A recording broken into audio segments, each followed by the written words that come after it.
Hi everyone, and we are live. Welcome to the Omakase Show webinar series. My name is Lola or Rowena. I'm host of the show. Omakase Show is a show where we showcase amazing, talented digital creators.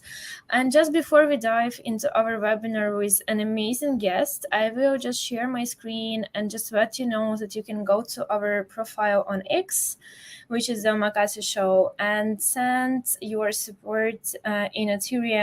And this would matter a lot to us, right? Because we are kind of like self-employed.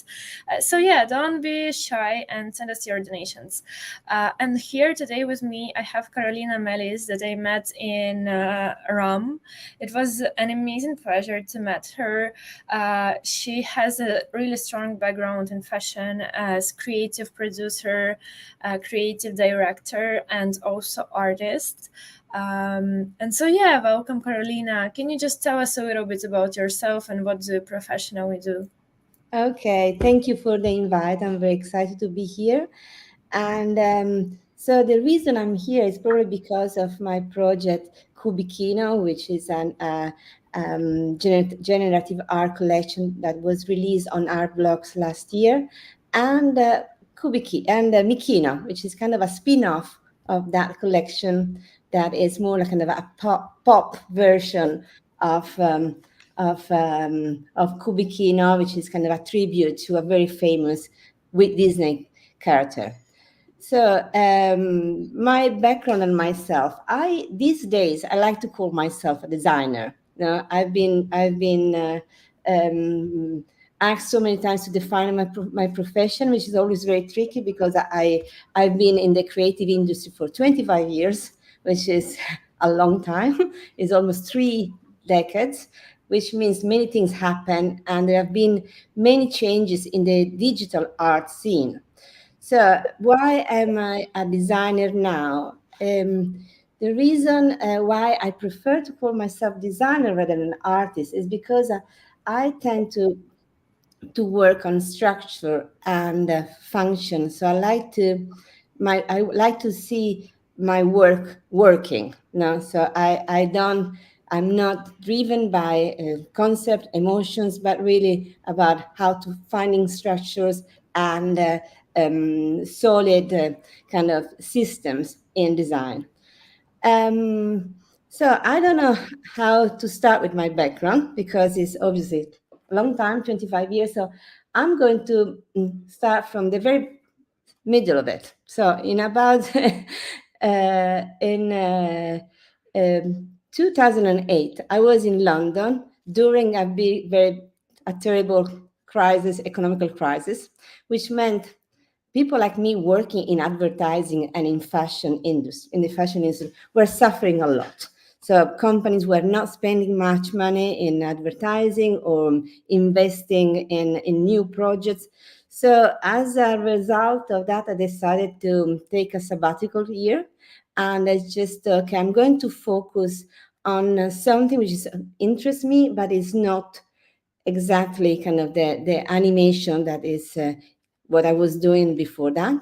So I went to Spain and I studied shoes design, which sounds very odd now because it's something I've never done before, since, after. So but I wanted to try something different. I just okay, maybe this is something that will open new possibilities, new interest, and it did, but in a very odd way, because the day I started the course, my master in shoes design in Barcelona, I realized I had no interest at all in shoes, and no interest, no understanding, and I didn't want to learn anything about shoes, like ballerina sandals, no interest at all. But I thought I carry on doing this master and I take it kind of almost as a metaphor for design in general. So what I've learned that expert in shoes sees shoes from another perspective. They are not objects that are pretty on your wardrobe, but they are you they have they are they need to have a solid soul a very good interior parts, a very good structure, and they have to last. They have to last at least 100 miles.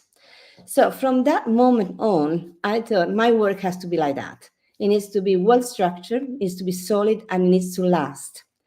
So I went back to London after that, and I just thought, okay, advertising is a very good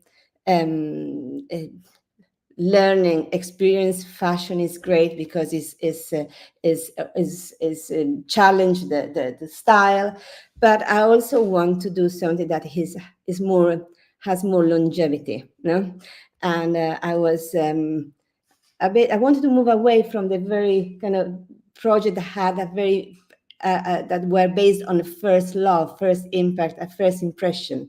So, and I've been working since about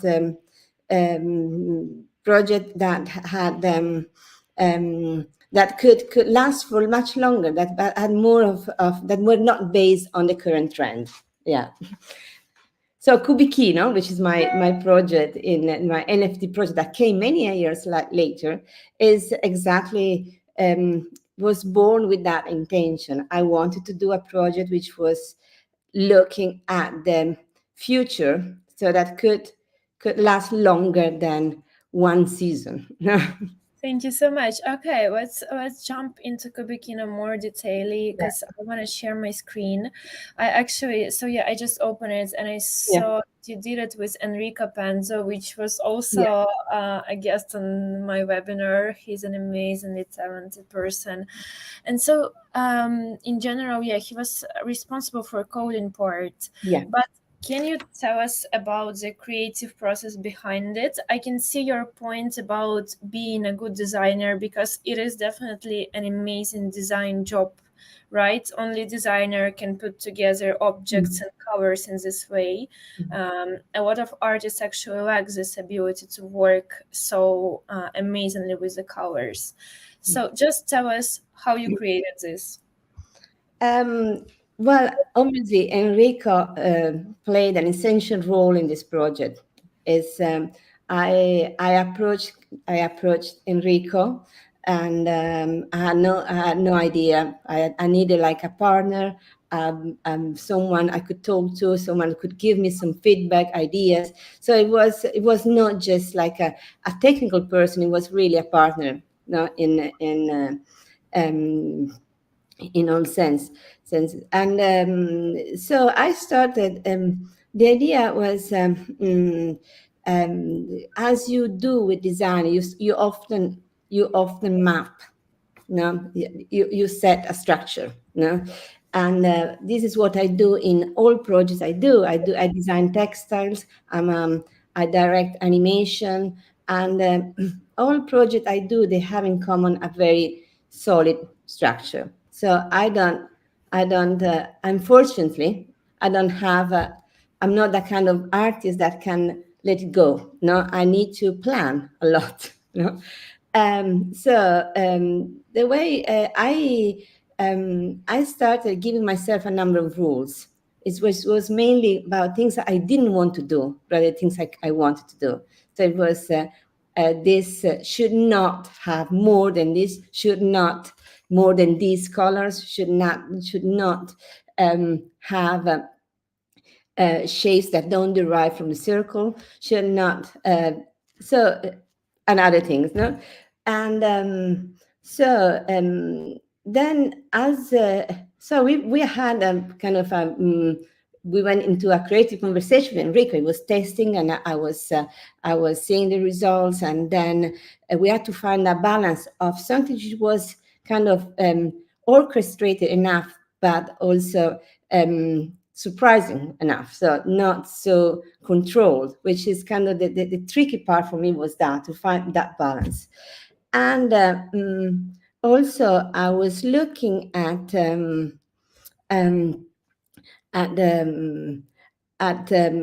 which is something I do in animation. In animation, I have this rule for myself. I do maybe a 10-minute long film, no, and I have to pick and And my criteria to understand whether that is good is to pick randomly a frame and to see if a good, if it works as a good print, then the animation is good. And I want this Kubikino had to be the same. Every single generation had to be as good as the others, no, as interesting and as unique. So it has been a very long process, too long probably, because it's we spent 1 year and a half, which was ridiculous, but it was the first time for me, and it was the first time I was working with Enrico. But and I have to say, I was new to the community as well, so I had to learn how to get and how to present this project into a new crowd. And I'm very, and obviously I was very happy with the result, and the people I met, the conversation I had, and it's all very fascinating. And I'm still thinking how to follow that, no, because I didn't want to come out with a new project straight after that. But I think now is a big time to do another kind of collection that is Definitely. I feel you because I had this experience. I was working with traditional artists who created digital collections for the first time. I know it's hard. You have to understand all of it, like blockchain, technology. You have to have Twitter. So it is extremely hard, but you also, like, right after Kubikino, you presented another amazing collection, Mikina. Yeah. So basically, I don't know if our audience knows or not, but Mickey the Mouse had copyright for 100 years, and this year was the final year before the image of Steamboat Willie Mickey was available for everyone to recreate. So this collection is basically where Carolina recreated the really well-known cartoon persona. And can you tell us a little bit about it? In general, and how to implement so amazingly all these geometrical forms, circles, triangles, to create something like this? Well, there is a very common exercise you do when you in an art college is just to start with that, create a design, an illustration, a logo or whatever, and then deconstruct it into something and then reconstruct it. And that's kind of a test to see how dynamic is the design. No?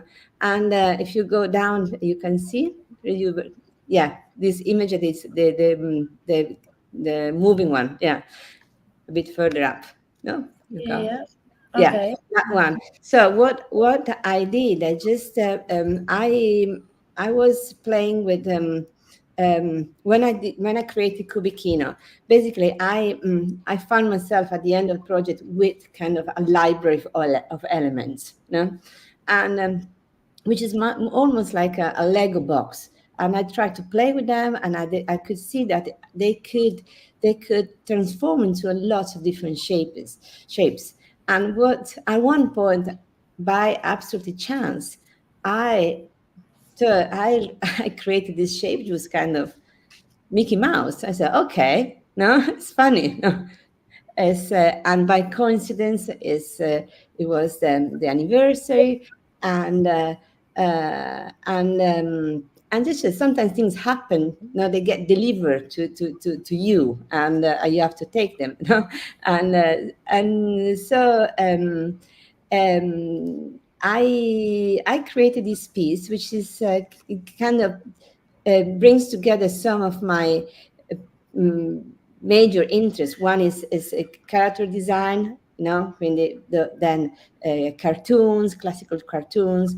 Then is design. It has some reference to the Italian style. It's funny. It's playful. So the idea was to create a collection that had more kind of a pop attitude. So it was really an homage to the pop, popular culture, the pop attitude of making art, which is kind of you make something and you apply it to a lot of other surfaces, so t-shirts and prints. You are not so elitarian in the sense that it's a gallery piece, no?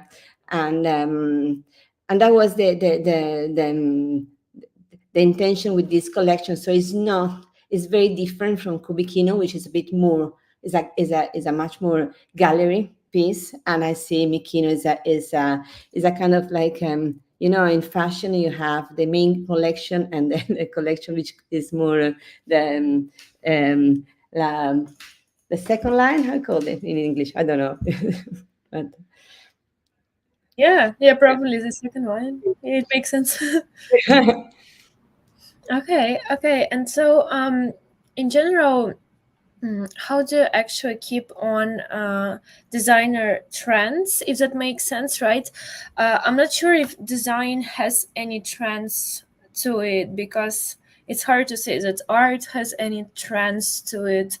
But in general, when I'm looking at Mikino, what I feel like is that it is quite modern. It is quite like in terms of color and minimalism behind it. It is a little bit like Pete Mondrian in a way, but you still feel like it's something brand new, right? You don't see it as a design from 60s or 70s.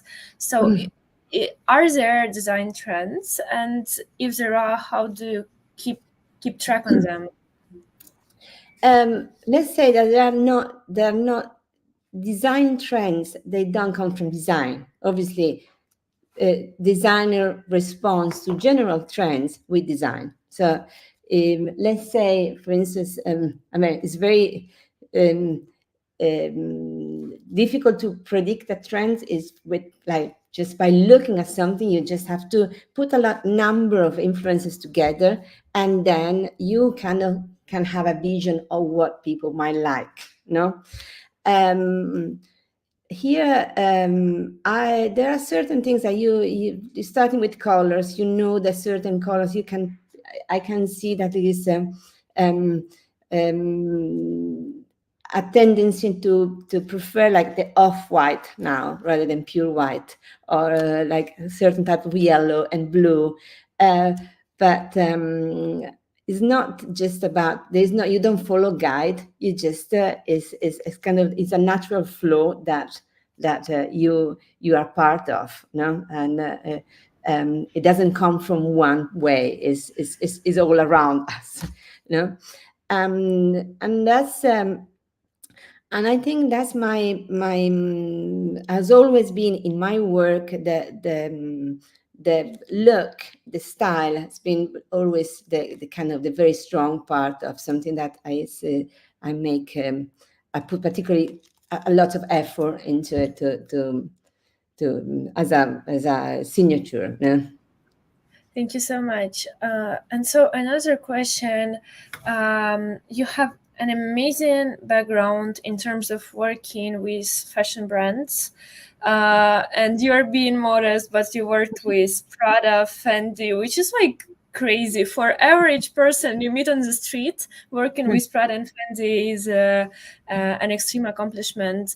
And I'm curious, from this creative perspective, is it hard to work on commercials, right? How do you combine what you want to do and what you actually have to do, and your experience? Working with fashion brands is not as difficult, because usually fashion brands comes to you because they already like what you're doing. So you just have to carry on doing what you're already doing. You don't have to invent something else. Fashion brands usually they look at something which is a bit a bit odd. So it's the same that it's something that is very familiar to everyone, but has a twist. No? So so for instance, with Fendi, I did a few spots ages ago, no? Animations. I was presenting a new collection, and the idea was just to it was a very playful collection with of the the funny peekaboo collection of the bags with the faces, and so I did a series of work which was kind of just um, playing with those shapes, but with a kind of very um, exciting animation. So it's and with Chloe, no, I did. It was all about the pattern. They came to me because they wanted to do something about the shades of pinks they use, and the fabric they have been using. So again, I did a kind of an animated collage of all the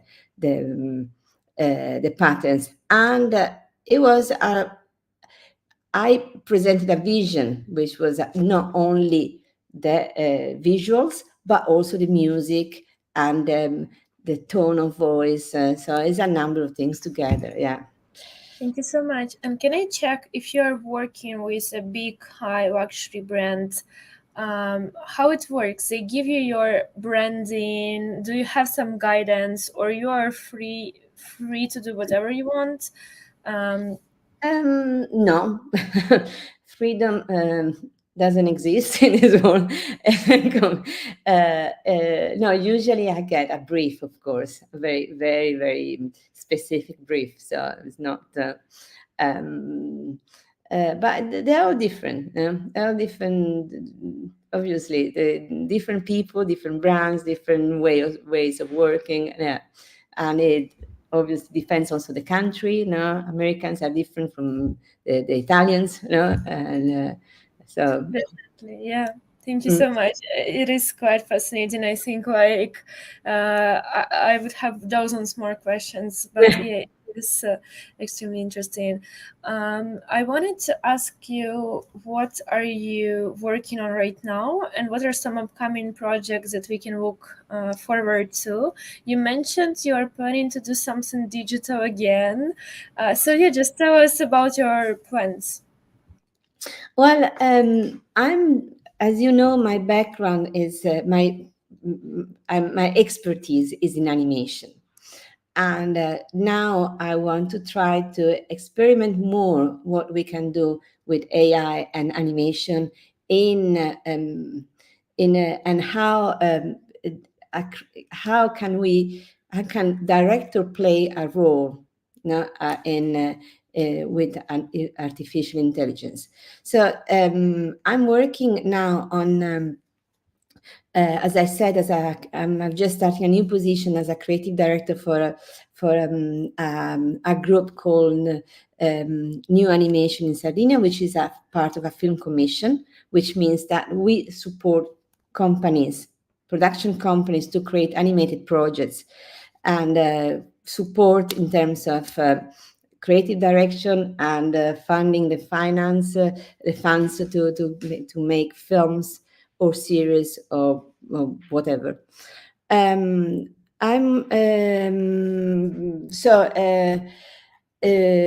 working also on some personal projects, which is kind of a series for preschools kids, no? Which is a very interesting audience for me, because not only because I feel the responsibility and the opportunity to introduce them to very good design and narrative, but also because they are very close to my style, in the sense that their language is minimal, no, and the narrative is very often about kind of very simple shapes and something happening, cause and reaction, and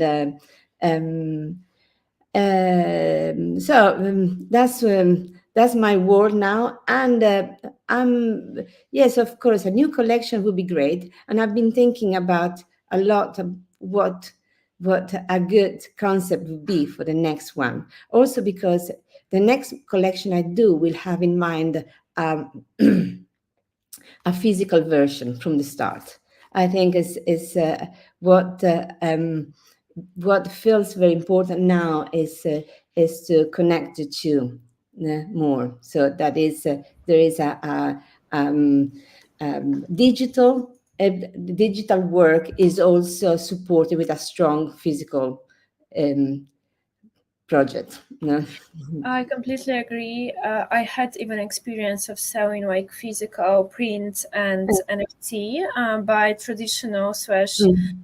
traditional artists who were trying to enter the digital sphere. And I would say like for me, generally, I tend to enjoy more the collections who combine both, right, traditional and physical, Yeah. because I love physical things. I'm into clothes. I'm into, I don't know, cute home stuff, dishes, things like that. So yeah, if I can buy something physical, I would go for it. And I wish you biggest of luck with it. And just final question would be for this webinar, what would be your tips for digital artists or animators who are just starting their journey? What should they do so the world would get to know them and their art? My tip would be is not to be in a rush, in the sense that there is kind of this urge of showing work and producing work and showing the collection very it's almost like we are running out of time. No, but actually I think sometimes it's good to um, to spend more time planning, not as much as I do, but less than that, but to spend a bit more time planning and testing the work before showing and sharing. No? Because sometimes people remember more what they don't like rather than what they like. No? And then it's better to have less than and good than more bad. No, so and so. I definitely agree. Yeah, I think like it's either people remember if you're the best or people remember you if you are the worst. It's just like these two Yes, things. I definitely agree. Carolina, I just want to thank you so much. I feel like you shared invaluable knowledge. Your background is amazing. Just feel free to keep me and our communities and Makasi Show posted on every digital collection or physical that you're working on. And thank you so much for spending this time with me. I really enjoyed it. Like honestly, thank thank you. you so much, and Thank have a you. lovely day. Good. Thank you so much. Bye. Bye.